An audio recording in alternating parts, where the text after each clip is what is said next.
ভৈরবের একটা রাস্তাও ভালো নাই, ড্রেনের পানি কুয়ার পানি ভাঙ্গা মানুষ চলাফেরা করে। খানাখন্দে ভরা সড়কে ঝুঁকি নিয়ে চলছে যানবাহন। সামান্য বৃষ্টিতেই সৃষ্টি হয়েছে জলাবদ্ধতা। কিশোরগঞ্জের ভৈরব পৌরসভার বেশিরভাগ সড়কের বেহাল দশা। দীর্ঘদিন সংস্কার না হওয়ায় ছোট বড় গর্ত তৈরি হয়েছে সড়কে। এ কারণে একদিকে যানবাহন চলাচলে সহ্য করতে হচ্ছে অতিরিক্ত ঝাঁকুনি, অন্যদিকে পায়ে হেঁটে চলতে গেলে বর্ষায় কাদা ও শুষ্ক মৌসুমে ধুলা লাগছে গায়ে। যানবাহনের যন্ত্রাংশ নষ্ট হওয়ার পাশাপাশি প্রায়ই ঘটছে দুর্ঘটনা। এ অবস্থায় কয়েকটি সড়কে সংস্কার কাজ শুরু হলেও শেষ না করেই ফেলে রাখা হয়েছে। এতে চরম ভোগান্তিতে পড়েছেন পৌরবাসী। ভৈরবের একটা রাস্তাও ভালো নাই, এইভাবেই করলে আমাদের গাড়ির সমস্যা বা আমাদের গাড়ির ক্ষতিকর হয়। ড্রেনের পানি কুয়ার পানি ভাঙ্গা মানুষ চলাফেরা করে।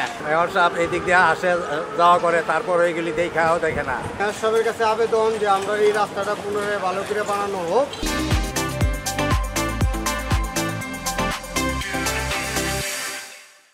পৌর কর্তৃপক্ষ বলছে, সড়ক ও ড্রেন সংস্কারে 12 কোটি টাকার ডিপিপি পাঠানো হয়েছে। প্রকল্প পাশ হলেই শুরু হবে সংস্কার কাজ।